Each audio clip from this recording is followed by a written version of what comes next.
So we're back for the fall. We want to begin by pulling back the curtain and introducing our production team.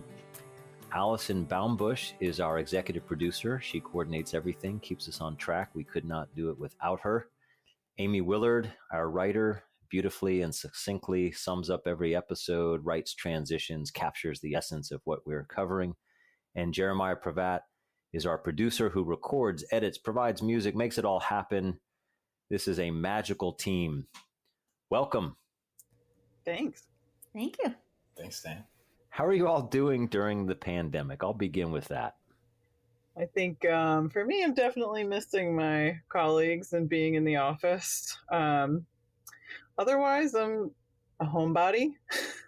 So I'm not having a ton of trouble with staying at home. I feel the same way. I miss the interaction with my colleagues, but I'm a homebody, so that's not a big hardship to stay at home. I'd say that similarly, I'm enjoying the time at home, but traditionally I've kind of been pretty extroverted, and this has been a really good time for me to lean into my introvert and get to know myself a little more. That's a great way to see it and not be freaking out over that. I want to get your reflections on the show to date. We have two challenges. One is not talking over each other since we're not in the same room, can't see each other. I think we can handle that. The other challenge is mainly for me, and that's trying not to use the word pivot. I have a friend who is completely opposed. Everybody's using the word pivot. Everybody's pivoting, and so I'm going to try not to do that. I know we used it a lot last season because we pivoted quite a bit. So let me take you back to the spring. I know that time during COVID is like dog years, and trying to think back to the spring feels like 8 years ago. At that time, we asked ourselves if the podcast is still relevant and are we still able to do it working remotely? What do you remember most about that time and our consideration of whether to keep doing the podcast? For me, I'm thinking of a text chain that was probably on spring break, and our spring break was that last week before, we decided to quarantine, right? And I'm thinking of being in the kitchen and reading this text chain between all of us where everyone was like, yeah, let's do this. Let's keep doing it. And I remember thinking to myself, are they crazy? I just thought, I don't know how this is going to work. I knew we were after, some specific experts on campus who would be super busy at the same time. And while the spirit of recording was exciting, I just thought, I don't know how these, experts are going to be available. So Allison, as the person who's booking everybody, scheduling everybody, figuring out the dates, you were concerned that people are going to be swamped, and how are they possibly going to be able to be available to do these interviews? I thought for sure they wouldn't be available, but they were, even if they weren't available, they suggested others. Everyone was willing to jump in and just get started. So that was a huge relief, and it was exciting to be able to continue. What about you, Jeremiah? I just really enjoy being a part of this team. I do kind of have a, hey, let's try it out. Let's test our limits sort of attitude. And I think coming from the spring season, which, was the skin of our teeth season, we were kind of like, okay, this is doable. I was concerned about the same thing Allison was, yet I really liked it because I don't think I had realized how big of a defining moment or a defining time the spring to summer to fall of 2020 was going to be. And I'm really glad that we just kind of, led with our guts in some ways. And we're just like, let's do it. And it really paid off. I think when I look back and I see like that we covered and we really tried to contribute at this time.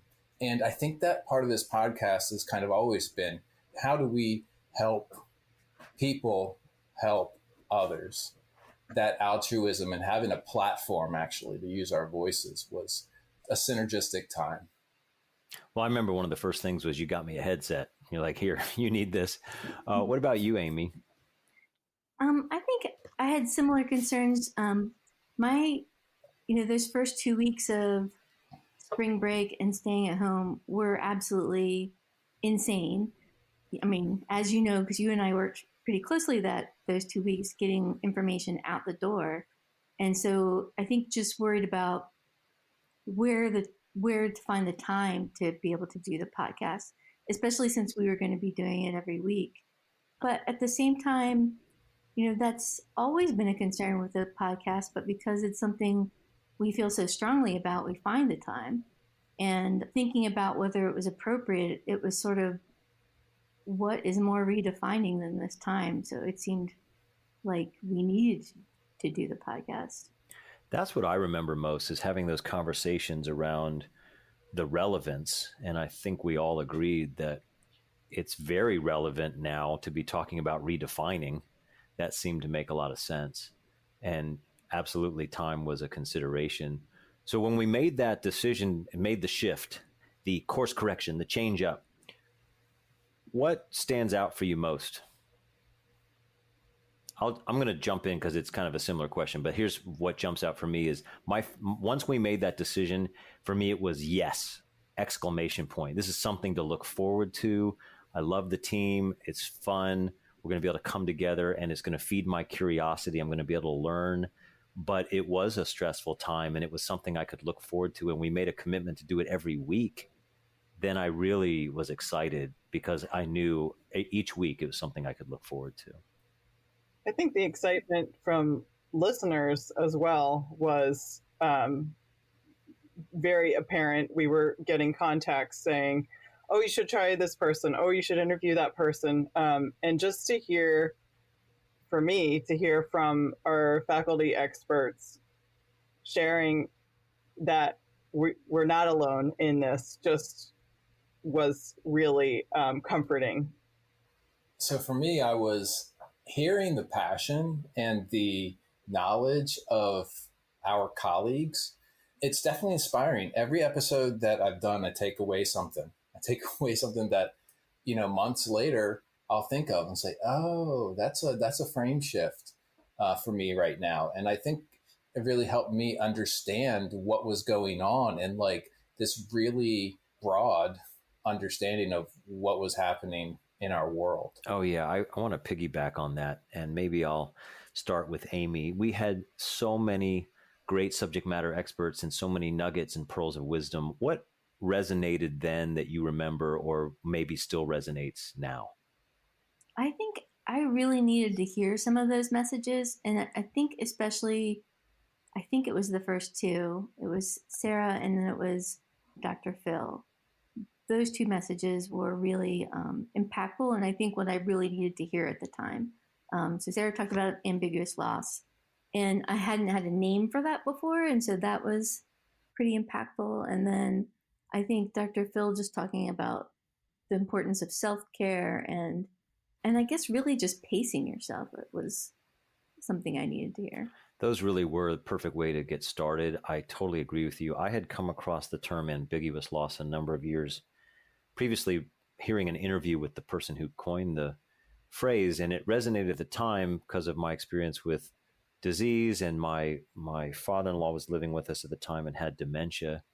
So it recalled all of that, but to put that label on COVID and what we were experiencing really resonated. And then one thing about what Dr. Phil said that really resonated with me was he talked about a battle rhythm that you get your news in the morning, maybe a briefing at noon, and then, at the end of the day, and that's it. You just go about your work. You don't just keep checking the news. And I needed to hear that because we're, as communicators, constantly checking news, and my wife had the news on a lot, and I was just getting overwhelmed and needed a break. So I started getting into that rhythm. That helped me a lot.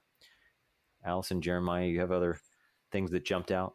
Yeah, something else that Dr. Phil said was, we are not working from home. We are trying to work from home in the middle of a pandemic. And I thought, yes, that's the reframing that I needed to hear at that moment. Yeah.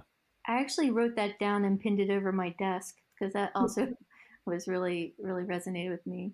I think a lot of people did. There's a couple things. One for me was just hearing about the public health approach to the situation and the gaps in resources that are available to some people versus others, and how people are trying to fill that with, be it the language barrier, for instance. The other one that I I think about regularly is living longer better. Like, yes. Why don't I want to live longer better? Yeah.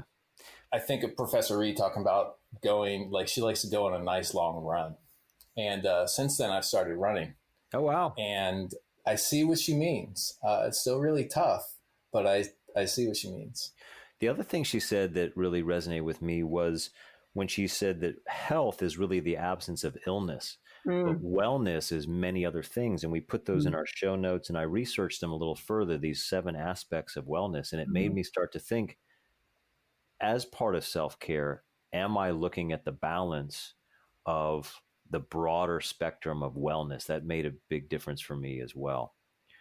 So when we think about the format, was quite different. We just spoke to one person, subject matter expert. We didn't have quite the storytelling arc that we had been doing before. What do you feel was lost and what was gained by that difference? I think, well, like you said, we didn't have the story arc, but I think the other thing was I don't think they felt as reflective. I mean, we did talk and have in-depth conversations, and I think we've already explained how valuable those conversations were. And maybe because it didn't have as much of a view with the reflection at the end. I think that was also a benefit, though. Many of us have said, like, I couldn't focus on a movie or I can't read a book right now. There was just so much coming at us so quickly just to speak with one person and just hear one topic of advice, I think, per episode was really helpful. It was kind of a relief to not have to work at it. Yeah, it helped me from a concentration standpoint. It also was nice because we are separated by distance. Just talking to one person, I felt like they were a guest in my home. I felt like I was really welcoming them in and just being able to talk to them. That was nice. Let's talk about the summer a little bit. My hiatus, like we're a real podcast. Not that I actually took a break. I didn't go anywhere. There's nowhere to go. But we had some wonderful readings by professors and a student. What stands out for you, or what did you like best about that approach? So I think as a writer, I was just really inspired by the creativity and just the talent. I found that really inspiring. Yeah, the talent of our community is awesome, and to be able to take time and hear them read their own work was just another kind of relief. It just felt lighter. Even when the topic was heavy, it just felt lighter. The student reading at the end from the novella Guppy it really inspired me to reconsider what I'm reading. She was just so entertaining. It made me really want to take a look at what I'm reading and consider more fiction. I really like the experimental aspect of it. That this is a learning for all of us. How do we do something new? How do we bring our colleagues into the fold? Amanda in particular. Who played your role over the summer. Exactly. So in a lot of ways, it's sharing the love like that and just coming up with new ideas. How do we cut a bunch of poems together, Another thing that is a benefit, which I think I heard from Dr. Mayhill, she said that she was, excited. And it was a compliment that we asked her to read her piece. So I think that it's inspiring to those people who we reach out to. There's a genuine connection. That's something that spans all the seasons, but particularly with, kind of being in the middle of COVID and people, taking time to create on their own and then being willing to share that with us. The new connection as well. I've never met Candace in person before. You hadn't? Are you kidding me? I've never met Candace in person. I met her through a faculty group that was being held at the beginning of quarantine. I was invited to join, and we just connected, and we worked together all summer, and I've never met her. And she knocked it out of the park. It was Absolutely really great to be a listener. I loved hearing all these diverse voices and loved all the readings and interviews, but particularly Candace. She just, as a host, great questions, great insight, just loved it. It was wonderful. What do you envision for the fall? What are you looking forward to most? I am looking forward to digging into equity work and continuing to build relationships and to learn from people. I think for me, it's to continue the stretch. I mean, I was just realizing when Jeremiah said about learning and experimenting, and I was thinking, this whole thing has kind of been learning and experimenting. And that this time last year, we were still figuring out what we were getting into. I thought that thought, and then I was like, was that really just last year? And it was. And I think continuing to stretch and expand our knowledge and our abilities, I've enjoyed that a lot, and I think that I'm looking forward to more. I think this format, recording remotely, finally feels like home. I feel like we tested something out, we gave it a try. It works really well, and it's a lot of fun. So it's a good relief, I think, during the day to know a podcast recording is coming up. That's what I'm looking forward to most. I get enormous joy from talking to people and hearing their insights. So I'm really looking forward to that. And I think we have found that the Redefine theme is hardly a single event. It's a continuous thing, and we are constantly reinventing ourselves. And certainly that's happening right now. So I'm looking forward to exploring that further. I want to ask a little bit more about each of you, some other thoughts beyond the podcast. So to start, what else do you do? What's your day job? Well, in creative services, we oversee all things design for the entire college, including video, digital, any small amount of print that we're doing at this point. It's been a huge shift for the team to move into a digital environment without print. We were kind of print heavy, so this has been a good stretch and a good challenge to move into a digital environment. So that's Allison, our creative director. Her actual title is creative director. Yes. Yeah. How about you, Amy? So I'm the web content manager. So, I oversee all that you can see on the website is the simple way to say it. So the images, the text, the copy. I do my best to make sure that we're telling a clear story, clear messages that people can understand and that are as accessible as they can be. And Jeremiah? Yeah, my title is media producer.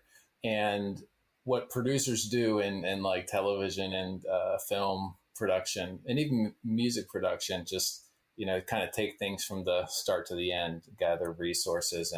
And my job is fill in where needed. So I'll take projects from, script to screen. And that will require me, sometimes taking all roles in that process. And Amanda Behrens does pretty much the same thing. And we have been busy. Yeah, we put out 3 ads in a span of 3 months, 4 months. And that's unprecedented. Mm-hmm. Doing all that and then doing the podcast, we've just juggled so much. And I get to take all the credit that you guys do. You guys do all the stuff, and then I get the credit. Let me ask you, what during this period of COVID, what has been missing most, or what have you missed the most? Hugs. Mm-hmm. Oh, so Yeah. true. Yep. So true. You know, something I realized, it just sort of hit me recently. In our family, we go to church regularly, and so that ritual, my wife sings in the contemporary choir. I really miss that ritual, and just getting out. We love theater and shows and art in general. I really am missing the arts community and being able to go see things live. You know, I'm glad you said that, because that's my passion outside of work. Is I'm a musician, so going to play shows, even going to band practice, all that stuff is like not possible right now, in a lot of ways. Yeah, Amy, Allison, what are your thoughts? Yeah, I think I realized the other day that I have not gone to any shows. Also, like Jeremiah, indie music fan, I haven't gone to any shows in 2020, and that was like a really brutal realization. And the other thing I just miss is being in the office. We are still, working so hard, but we don't have a lot of time for personal talk. It's more like just all business. Once you jump on a video chat, it's you start chatting about work, and you finish up, and then you move on to the next thing. So sometimes meetings run a little bit longer, if you just can get into some personal conversation. But I just miss that, being able to stop by someone's desk in the office and, catch up on whatever. Yeah, for me, I have a huge extended family, and we haven't really seen them this whole time. I've seen my parents, I think, twice. And my aunt, who is like a parent, I've seen her a couple times outside on our deck, but beyond that, we haven't been able to get together, and I definitely miss that. What about the flip side? What have you gained and maybe even hope to retain? I've definitely gained 10 hours a week in commute time, which is pretty nice. Kind of revisiting some old hobbies and things like that with that time, which has been a lot of fun. I think just being more mindful, being able to, not that I didn't take walks on campus, but just take walks around the neighborhood at lunchtime. It's funny how, when you're faced with an hour at home, how much you can get done. So, like, I'll start prepping for dinner, during lunchtime, or I will, run an errand. And that's all a funny concept for me at this point. Yeah, it's a different type of balance. Like, you're working constantly. It feels like, turning it on, turning it off is so much harder. But at the same time, you're squeezing different things in and able to strike a little bit of balance there, hopefully. Mm-hmm. For me, having family all together, we have one in college, and our daughter is a senior in high school. So we're not used to having everybody under the same roof for such a long period of time. And I found that really wonderful. So I hope that I'm able to carve out, or we as a family can carve out meaningful family time well into the future. I mean, we're seeing the empty nest looming. And so I hope we can retain some of that, where that was a wonderful time to be together. Let's find ways to continue to have meaningful family time. I definitely agree with that. The telecommuting is definitely something I want more of. We have dogs, and I love my doggies, and being able to be here. One of our dogs has some pretty weird health issues. So it's just nice to be able to be around, to have a little more care. And they're very supportive too. They love having us around. Oh yeah, every day is bring your pet to work day, and they love it. It's great.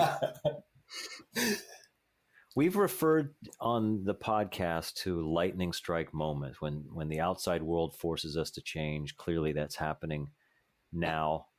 How do you think we're redefining ourselves collectively in these times? I think several of our guests said, when we did our series of pandemic episodes, that they felt like they were more focused on what was the most important to them. And I feel like that has definitely been a theme. And it's a theme that I feel like I also have been a part of. I seem to be more hyper aware of the things that I'm thankful for. the things that I have to be grateful for, as well as the things that are the most important to me. I think everything in the world outside of me feels really amplified. And maybe that's because my, main view of the world is through, social media or whatever other media. But it just seems like while things are quieter and more simple in some ways, because it helps us reflect, as Amy was saying, it's definitely a discovery time as well, because I don't know that we've been challenged to really look at what is most important to us personally and our vision for the world until now. And that's been a good wake-up call. I think many of us were going at an unsustainable pace, the pandemic, personally, even in our homes, thinking about like those who have kids, just like sports practice after sports practice, running here, there, everywhere, eating dinner in the car, that type of thing.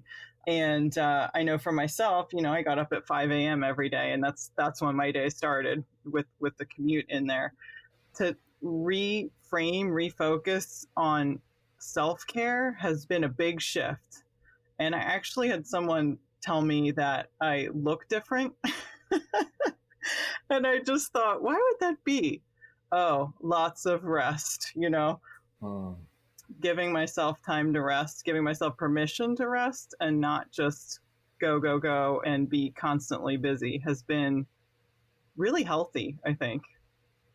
Hopefully people are getting more balance. It is definitely some people that are just have so much going on, and there's so much loss. There's really a deep sense of loss. Many people losing jobs and income and ways of life and such, and certainly people of color, literal loss of life, and so out of all that, I can only hope that from deep loss comes rebirth and renewal. Mm-hmm. That whatever that is, or whenever that is, I'm just hopeful that as individuals, as communities, maybe even as a nation, that we see a renewal. I mean, we're seeing it in the earth. People are commenting on you, Allison. We're also noticing the earth is seeming healthier. So I hope all of this means it leads to a sense of renewal. Any other thoughts on how you're redefining? So as a writer and an former English major, I never in a million years thought I would take a science class, but for fun. I am taking botany because I have so enjoyed our garden and the yard this year that I thought, I want to know more about it and how things are working and why things don't work. So yeah, I'm taking botany. Excellent. That's great. I've really been digging into my yard, literally and figuratively. I find it this nice little place that I can like have a narrative about who's the good guy, who's the bad guy. Crabgrass is out. This other type is in. So yeah, it's just something it's a low level, what I want to say, mindless engagement. Mm-hmm. So that's been fun to have that and have it be my horticultural and connection to earth. Definitely. And being able to observe nature more, just watching my garden grow, literally watching it grow every morning, going outside, having the time to check on it, see how things are doing, make adjustments. I've always had a garden, but I've never paid that close of attention. So I was able to solve an issue that I've had for years with the garden just because I had more time to pay attention. One thing I noticed early in COVID was I would go outside, particularly at night, and it was so quiet. It reminded me of when it snows heavily and no one's out on the roads. No one's really traveling. It just was so quiet. At first it was eerie, but then it became so pleasant. And now it's not like that. Like we're getting all that ambient noise and ambient light. Dream Team, thank you for your time. Thank you for your insights, your hard work. I really look forward to this season. Us too. Thanks, Dan. Thank you. Yeah, Dan, thank you for your leadership.